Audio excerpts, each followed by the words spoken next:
Okay, so I thought I should go ahead and stop in the middle of what I was doing to take a video and show you guys what I've been up to and what I'm working on with the house.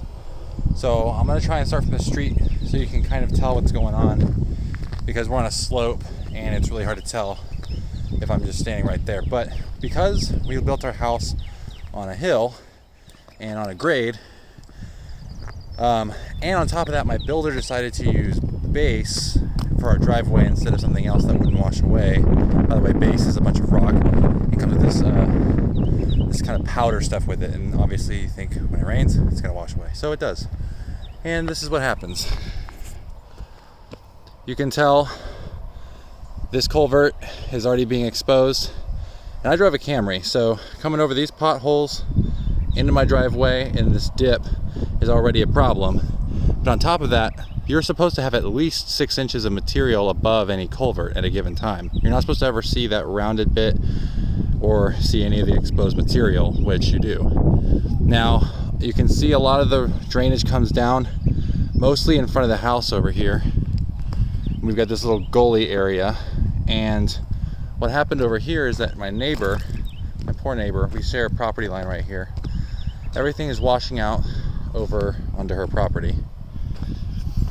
Here's all the soot, not the soot, here's all the sand and stuff that's washed out. But originally this cavity that's been created was filled up to here and up. Like, it was rounded out, covering the edge of this culvert. You couldn't even see any of the culvert there, and it started to wash away. Because of all the heavy rain, and that comes down from that portion of the house, and comes in front of the house, it was just kind of going into the culvert, but most of it was coming over the road and washing and eroding the driveway with it. So what we've decided to do is I've come in with cinder blocks and Quikrete bags.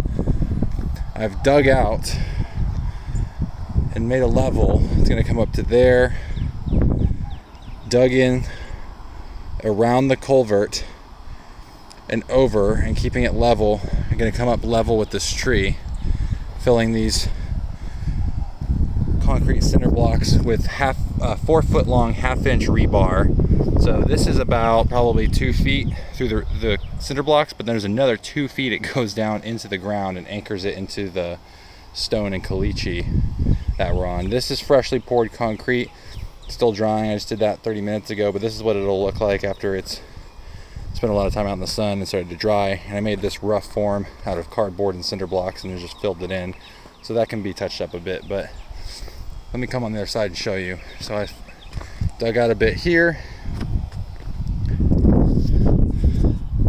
Now, as you can probably tell behind me, all this is just left over from the construction site they never removed.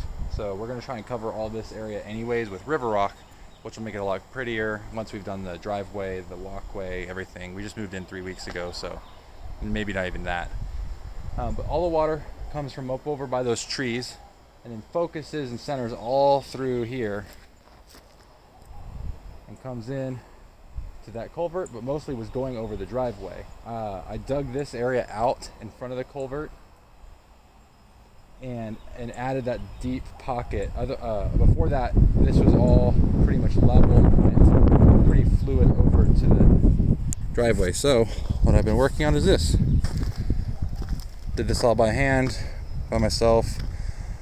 It would have been pretty hard to try and do it with other people too, because when you get that many cooks in the kitchen, it can tend to go a little slower, and sometimes you disagree on how things should be done. So I was like, you know what? It's gonna rain soon. We need to get this sucker taken care of so I don't have to worry about it. But you can tell it's gonna come out this way, and it'll just form a giant funnel pushing all the water towards the culvert. And then this is gonna be the top layer, and it should stay level all the way into the grade of the hillside. And probably this side will end over here, and this side's gonna come over and end up here by the tree, behind the tree. So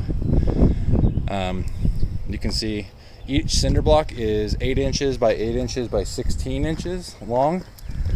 So you got 8 inches here, 8, 24. It's about 2 feet high from the base to the top, and then on the other side we're probably going to fill. We've ordered 5 cubic yards of 1.5 inch crushed limestone, and we're going to have that come in as a base to probably come up just a little bit below the middle of the center cinder block and make a nice solid packed base, and then fill back in this cavity over here that's been eroded away and bring it back up and make it more full along here, and maybe put a little bit if we have some down there.